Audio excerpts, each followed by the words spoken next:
ማንቸስተር ዩናይትዶች ጃልጁ ዶናሩማን ለማዘዋወር የዝውውር ጥያቄ አቅርበዋል ተባለ።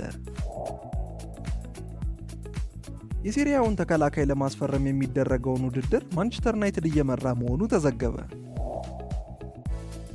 ማንቸስተር ዩናይትዶች ለቪክተር ኦሲማን ዝውውር ናፖሊን ያስማማዋል ብለው ተስፋ ያደረጉበትን የገንዘብና የተጫዋች አቅርቦት በማዘጋጀት ላይ መሆናቸው ተገለጸ። ማንቸስተር ዩናይትድ ከሶስተኛ ግብ ጠባቂው ቶም ሂተን ጋር ኮንትራት ለማራዘም ተስማማ። ሊቨርፑልና ማንቸስተር ዩናይትድ የባየር ሙኒኩን ተከላካይ ኪም ሚንጄን በክረምቱ ለማስፈረም እድሉ ቀርቦላቸዋል ተባለ። ማንቸስተር ዩናይትዶች በአሌሃንድሮ ጋርናቾ ላይ የዝውውር ዋጋን መለጠፋቸው ተገለጸ። የማንቸስተር ዩናይትድ ወጣት ተጫዋች ሪስ ሙንሮ ከክለቡ ጋር የመጀመሪያ ፕሮፌሽናል ኮንትራቱን ተፈራረመ። ቦሩሲያ ዶርትመንድ የአጥቂ መስመራቸውን ለማደስ ጄደን ሳንቾ ላይ ትኩረታቸውን ማድረጋቸው ተዘገበ። እነኚህንና ሌሎች በርከት ያሉ ዩናይትድ መረጃዎችን ይዘንላችሁ ቀርበናል። እስከ ፕሮግራማችን ፍጻሜ አብሮነታችሁ አይለይም። አድማጭ ተመልካቾቻችን እንደምን ቆያችሁ? እንደተለመደው ክለባችን ማንቸስተር ዩናይትድ ላይ የሚያጠነጥኑ መረጃዎችን ይዘንላችሁ ቀርበናል። ከላይ በመግቢያችን ከጠቀስናቸው አርዕስተ ዜናዎች በተጨማሪም ወደ ውስጥ ሰፋ ያሉ መረጃዎችን ይዘናል። ከእናንተ የሚጠበቀው ይህንን ቻናል ሰብስክራይብ በማድረግ ቤተሰብ እንድትሆኑ ብቻ ነው። ከዛ በተጨማሪም ይህንን ቪዲዮ ላይክ በማድረግ ፕሮግራሞቻችንን እንድታበረታቱ እየጠየቅን ዛሬ ወዳዘጋጀንላችሁ አዳዲስ ዩናይትድ መረጃዎች እንለፍ። ቦሩሲያ ዶርትመንድ የአጥቂ መስመራቸውን ለማደስ ጄደን ሳንቾ ላይ አይናቸውን ጥለዋል ተባለ። ጄደን ሳንቾ በዚህ ክረምት በድጋሚ ማንቸስተር ዩናይትድን ይለቃል የተባለ ሲሆን በአሁኑ ጊዜ ግን በቋሚነት ይዘዋወራል ተብሎ ይጠበቃል። ተጫዋቹ በኦልድ ትራፎርድ ያሳለፈው ጊዜ ተስፋ አስቆራጭ ነበረ። በ73 ሚሊዮን ፓውንድ ክፍያ 2021 ላይ ወደ ኦልድ ትራፎርድ ከመጣ በኋላ የተጠበቀውን ያህል ብቃቱን ማሳየት አልቻለም። ኦሌ ጉናር ሶልሻየር የተጫዋቹን ብቃት ማግኘት አልቻለም ነበር። በእርሱ ተተክቶ የመጣው ኤሪክ ቴናግ ግን ከዚህ የተሻለ ነገር አላደረገም። በስተመጨረሻም በሳንቾና በኤሪክ ቴናግ መካከል ያለው ውጥረት ተባብሶ ከቡድኑ እንዲገለል ሆኗል። ከዚያም ሳንቾ በውሰት ወደ ቦሩሲያ ዶርትመንድ የሄደ ሲሆን ለ2004 የሻምፒዮንስ ሊግ ፍጻሜ ጉዟቸው ትልቅ ሚናን ተጫውቷል። ከዛ ተመልሶም ከአሰልጣኙ ጋር የነበረው ውጥረት ባለመስተካከሉ በዚህ ውድድር ዘመንም ወደ ቼልሲ በውሰት ሊሄድ ችሏል። ተጫዋቹ ሰማያዊዎቹን የዩኤፋ ኮንፈረንስ ሊግ ዋንጫ እንዲያሸንፉና ወደ ሻምፒዮንስ ሊግ እግር ኳስ እንዲመለሱ ረድቷቸዋል። በዚህም የውሰት ውሉን ቼልሲዎች ቋሚ ያደርጉታል ተብሎ ሲጠበቅ ቅጣቱን 5 ሚሊዮን ፓውንድ በመክፈል ወደ ኦልድ ትራፎርድ መልሰውታል። ዘገባዎች እንዳመለከቱት ከሆነ ሳንቾና ቼልሲ በግል ጉዳዮች ላይ ስምምነት ላይ መድረስ ባለመቻላቸው ነበር ስምምነቱ ሳይሳካ የቀረው። አሁን ላይ ታዲያ አንዳንዶች በሩበን አሞሪም ስርዓት ውስጥ እንደ 10 ቁጥር በመሆን ሊጫወት ይችላል የሚል ግምትን እያስቀመጡ ይገኛል። ይሁን እንጂ በዩናይትድ ያለው የረጅም ጊዜ ወደፊት እጣ ፈንታ እስካሁን አልተረጋገጠም። ዘ አትሌቲክስ እንደዘገበው ዶርትመንድ በጄደን ሳንቾ ላይ ያላቸውን ፍላጎት ለተጫዋቹ ተወካዮች ገልጸዋል ብሏል። የጀርመኑ ክለብ የአጥቂ መስመራቸውን መልሰው ለማደስ እየሰሩ ሲሆን የክንፍ ተጫዋቹን እንደ 10 ቁጥር ማለትም በ3-4-2-1 ስርዓት ውስጥ ከአጥቂው ቴርሁ ጉርሲ ጀርባ ከሚጫወቱ ሁለት ተጫዋቾች አንዱ ለማድረግ አስበዋል። ዘገባው ሳንቾ ለዚህ ሚና ከብዙ እጩዎች አንዱ ሲሆን የፍሪበርጉ ጃፓናዊ ሪትሱ ዶአን ደግሞ ሌላኛው ነው ሲል ገልጿል። ውድ ተከታታዮቻችን ወደ ቀጣይ መረጃዎቻችን ከመሸጋገራችን በፊት ይህን ቪዲዮ ላይክ እንድታደርጉት እንጠይቃለን። ከዚህ በተጨማሪም ቤተሰቦቻችን የት አካባቢው ናችሁ እንደምትከታተሉንና ስለምናቀርባቸው ዜናዎች እንዲሁም ስለ አጠቃላይ ፕሮግራሞቻችን ያላችሁን ሀሳብ ወይንም ጥያቄዎች በኮሜንት እንድታጋሩን እንጠይቃለን። እኛም በተቻለን አቅም ጥያቄዎቻችሁን ለመመለስ እንሞክራለን። የሴሪያውን ተከላካይ ለማስፈረም የሚደረገውን ውድድር ማንቸስተር ዩናይትድ እየመራ መሆኑ ተዘገበ። ማንቸስተር ዩናይትዶች የሮማውን የመሃል ተከላካይ የኢቫን ንዲካን ሁኔታ በመከታተል ላይ ይገኛሉ። ለዩናይትድ የዝውውር እንቅስቃሴ ቅርብ የሆኑ ምንጮች ለካውት ኦፍ ሳይድ እንደገለጹት ከሆነ የአይቮሪ ኮስት ኢንተርናሽናል ግምት ውስጥ ከሚገኙት በርካታ ስሞች መካከል አንዱ መሆኑን አረጋግጠዋል። የቪክተር ሊንድሎፍ የኮንትራት ጊዜው ማለቅና ሊዛንድሮ ማርቲኔዝ ያለበት የጉዳት ጉዳይን ከግምት ውስጥ በማስገባት የተከላካይ አማራጮች ቅድሚያ የሚሰጣቸው ሆነዋል። ንዲካም ሊፈርም የሚችል አንድ ተጫዋች ነው ሲል ካውት ኦፍ ሳይድ ዘግቧል። የ25 ዓመቱ ወጣት ዋጋ ወደ 40 ሚሊዮን ዩሮ ገደማ እንደሚሆን ይታሰባል። ከማንቸስተር ዩናይትድ በተጨማሪም ቶትናም ሆትስፐር፣ ኒውካስትል ዩናይትድ እና ኖቲንጋም ፎረስት ንዲካን እየተከታተሉት እንደሆነ የተሰማ ሲሆን ቀደም ሲል የነበረው የአርሰናል ፍላጎትም አሁን ላይ መቀነሱ ተዘግቧል። እርጋታውና ከኋላ በ4 ወይም በ3 ተከላካይ መጫወት ብቃቱ እንዲሁም አካላዊ ብቃቱ ለብዙ የፕሪሚየር ሊግ ክለቦች ማራኪ ዕድል ያደርገዋል። ትክክለኛው ዕድል ከተገኘ ንዲካ ወደ ፕሪሚየር ሊግ ለመዘዋወር ክፍት እንደሆነም ታውቋል። በአሁኑ ጊዜ ከዩናይትድ ምንም አይነት መደበኛ ጥያቄ አልቀረበም፣ ነገር ግን ፍላጎቱ እውነተኛ መሆኑ ተገልጿል። ማንቸስተር ዩናይትዶች በአሊያንድሮ ጋርናቾ ላይ የዝውውር ዋጋን ለጥፈዋል።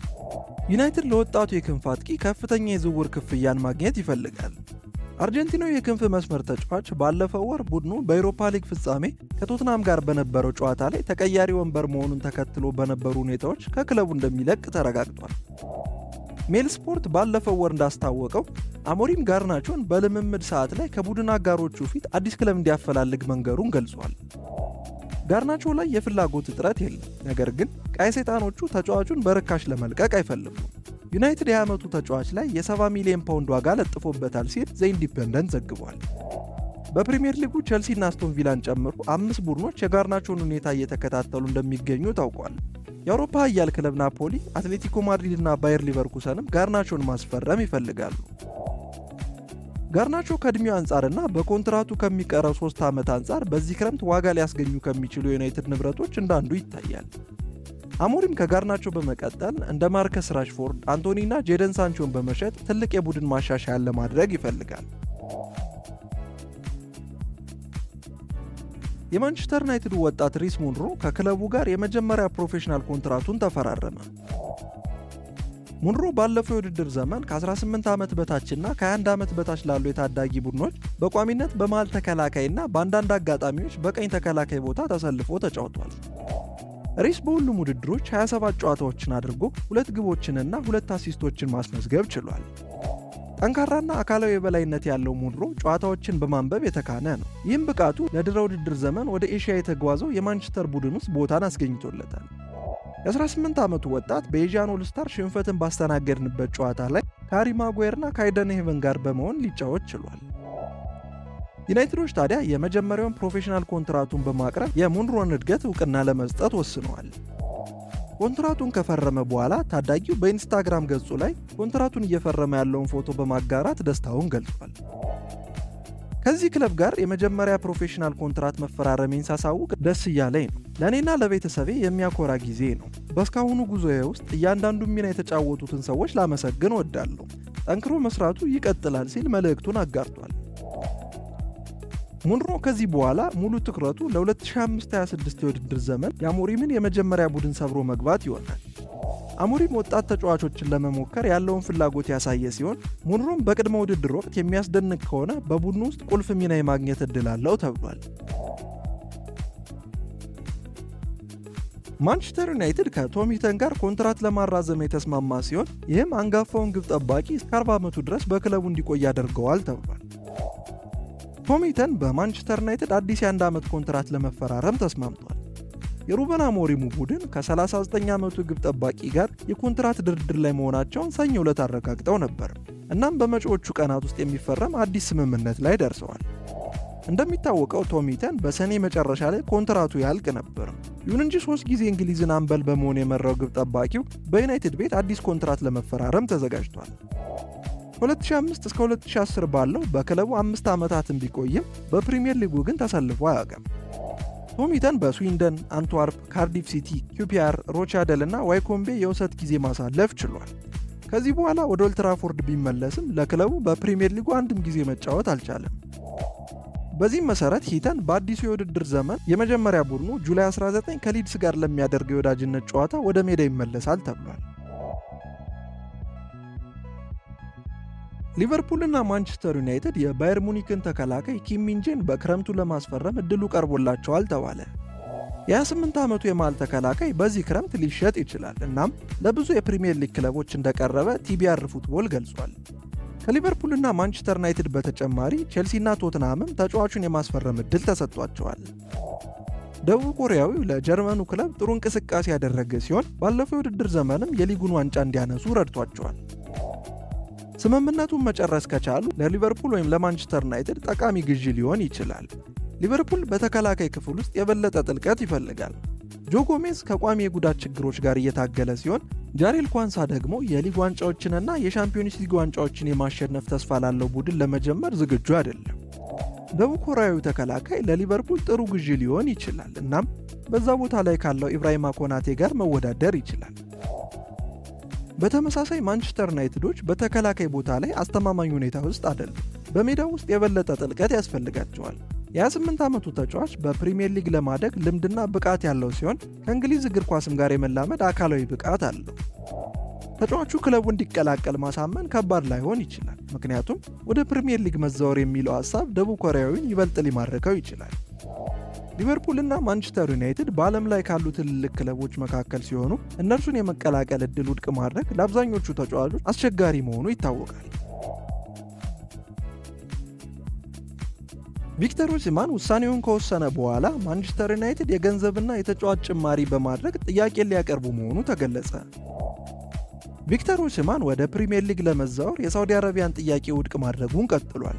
ማንቸስተር ዩናይትዶች ታዲያ ናፖሊን ያስማማል ብለው ተስፋ ያደረጉበትን የገንዘብና የተጫዋች አቅርቦት በማዘጋጀት ላይ መሆናቸውን ዘገባው አመልክቷል። የ26 ዓመቱ ኦሲሜን በዚህ ውድድር ዘመን ከጋላታሳራይ ጋር በቆየበት የውሰት ጊዜው ለቡድኖች ምን ማበርከት እንደሚችል አሳይቷል። የፊት አጥቂው በ30 የሱፐር ሊግ ግጥሚያዎች 26 ግቦችን በማስቆጠር ቡድኑ የቱርክ ዋንጫ እንዲያነሳ አስችሎታል። ጋላታሳራይ ለተጫዋቹ የክለብ ሪከርድ ክፍያ ለመክፈል ዝግጁ ቢሆንም ስምምነት ላይ ባለመደረሱ የአጥቂ የውሰት ጊዜ ሊጠናቀቅ ደርሷል። ናፖሊ የኦሲሜንን የውል ማፍረሻ 75 ሚሊዮን ዩሮ አድርገውታል። የሳውዲው ቡድን አል ሂላል ከኦሲሜን ጋር የግል ጉዳዮችን መስማማት ከቻሉ ይህንን የውል ማፍረሻ ለመክፈል ከበቂ በላይ ዝግጁ እንደሆኑ ገልጸዋል። ሆኖም ይህንን ማሳካት ከተጠበቀው በላይ በጣም ከባድ ሆኖ ተገኝቷል። ምክንያቱም ኦሲሜን ከአል ሂላል የቀረበለትን የበለጠ ትርፋማ ሊያደርጉ የሚችሉ የኮንትራት አቅርቦቶችን ውድቅ አድርጓል። በዚህም ከክለቦች ዓለም ዋንጫ በፊት የሚደረግ እንቅስቃሴ አይኖርም። አል ሂላል ቪክተር ጊዮከረሽ እና ዳርዊን ኑኔዝን ጨምሮ ሌሎች አማራጮችን የክረምቱ የዝውውር መስኮት ጁን 16 ላይ እንደገና ሲከፈት ለማሰስ አስቧል። እንደሚታወቀው ቪክተር ጊዮከረሽ በኦልድ ትራፎርድ የሚፈለግ ተጫዋች ሲሆን ስዊድናዊው ከቀድሞ አሰልጣኝ ሩበን አሞሪም ጋር ለመገናኘት ፍላጎት አለው። ጋዜጣ ዴሎ ስፖርት እንደዘገበው ማንቸስተር ዩናይትድ ኦሲሜንን ለማስፈረም እየገመገመ ሲሆን በጥያቄው ውስጥ ከገንዘብ በተጨማሪ ጆሹዋ ዚርክዚን አብረው ሊያቀርቡት መሆኑን ገልጿል። ዚርክዚ ከቦሎኛ በ36.5 ሚሊዮን ፓውንድ የመጣ ሲሆን በሴሪያ ለተጫዋቹ ባለው ከፍ ያለ ፍላጎት የተነሳ ዩናይትዶች ከናፖሊ ጋር በሚያደርጉት ማንኛውም ድርድር ለተጫዋቹ የከፈሉትን ተመሳሳይ ዋጋ ይሰጡታል ተብሎ ይጠበቃል። ሪፖርቱም ይህንን ይላል። ዩናይትድ ጆሹዋ ዚርክዚን በጥያቄያቸው ውስጥ በማካተት ለናፖሊ ለማቅረብ ያላቸውን ዕድል እየገመገሙ ነው ሲል ይገልጻል። ናፖሊ ባለፈው ክረምት ስኮት ማክቶሚናይን ከማንቸስተር ዩናይትድ በ25.7 ሚሊዮን ፓውንድ በማስፈረም የውድድር ዓመቱን ማሳመሩ ይታወሳል።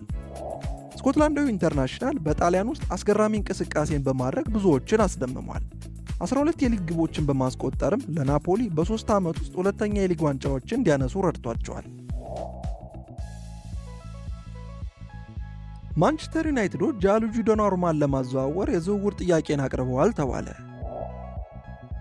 ዩናይትዶች አንድሬ ኦናና ከቅርብ ጊዜያት ወዲህ እያሳየ ባለው አቋም ምክንያት ግብ ጠባቂ ፍለጋ ላይ መሆናቸው ይታወቃል። በዚህም ፊታቸውን ወደ ፒኤስጂው ግብ ጠባቂ ማዞራቸውና ተጫዋቹን ለማዘዋወር መጠየቃቸውም ተዘግቧል። ቀይ ሰይጣኖቹ በዚህ ክረምት አዲስ ቁጥር 1 ግብ ጠባቂ በመፈለግ ላይ ይገኛሉ። ምክንያቱም የሆኑ በረኛ አንድሬ ኦናና የወደፊት ዕጣ ፈንታው ላይ እርግጠኛ የሆነ ነገር የለም። ኦናና ክለቡን የተቀላቀለው ከ2 ዓመት በፊት በ47.1 ሚሊዮን ፓውንድ ውል ሲሆን ግብ ጠባቂው በኦልድ ትራፎርድ ያሳየው አቋም ይሄ ነው የሚባል ባለመሆኑ ክለቡ በዚህ ክረምት ሊተካው እንደሚፈልግ በርከት ያሉ ዘገባዎች ጠቁመዋል። ወደ ዩናይትድ ሊዘዋወሩ ከሚችሉት ግብ ጠባቂዎች መካከል አንዱ የአስቶን ቪላው ኢሚሊያኖ ማርቲኔዝ ሲሆን የውድድር ዘመኑ የመጨረሻ የአስቶን ቪላ ጨዋታ ላይ ደጋፊዎቹን ሲሰናበት ተስተውሎ ነበር።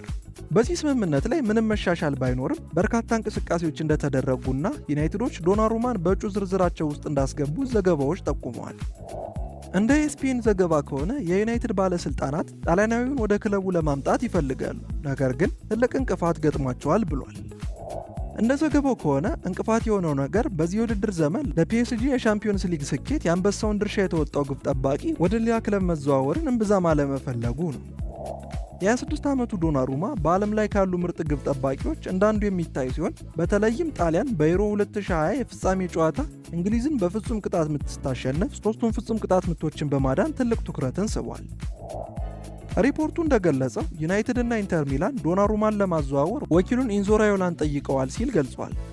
አሁን ያለው ውል በሚቀጥለው የውድድር ዓመት መጨረሻ ላይ ያበቃል። ይህም ማለት ፒኤስጂ እና ተጫዋቹ በአዲሱ ውል ላይ መስማማት ካልቻሉ በቅናሽ ዋጋ ሊለቅ ይችላል። ዶናሩማም አሁን ያለው ውል ካለቀ በኋላ በፒኤስጂ ለመቆየት እንደሚፈልግና በድርድሩ ላይ ችግር ይኖራል ብሎ እንደማያስብ ለስካይ ኢጣሊያ ተናግሯል። ይሁን እንጂ ክለቡ ሉካስ ቼቫሊየርን ለማስፈረም ድርድር ላይ መሆኑ በግብ ጠባቂው ቆይታ ላይ ጥርጥርን ፈጥሯል። ዶናሩማ ከ5 ዓመት በፊት ከኤስ ሚላን በነፃ ዝውውር ፒኤስጂን የተቀላቀለ ሲሆን ለሻምፒዮንስ ሊግ አሸናፊዎቹ በሁሉም ውድድሮች 154 ጨዋታዎችን ማድረግ ችሏል። አድማጭ ተመልካቾቻችን ለዛሬ ያዘጋጀንላችሁ ዩናይትዳዊ መረጃዎች እኚህን ይመስሉ ነበረ። በቀጣይ የመረጃ ጊዜዎቻችን እስክንገናኝ ድረስ ለዚህ ዩቲዩብ ቻናል አዲስ ከሆናችሁ ሰብስክራይብ በማድረግ ቤተሰብ እንድትሆኑ በአክብሮት እንጋብዛለን። ከዛ በተጨማሪም ይህንን ቪዲዮ ላይክ በማድረግ ተደራሽነታችንን እንድታሰፉልን እየጠየቅን በቀጣይ ቪዲዮ እስከምንገናኝ ድረስ መልካም ጊዜ፣ መልካም ቆይታ።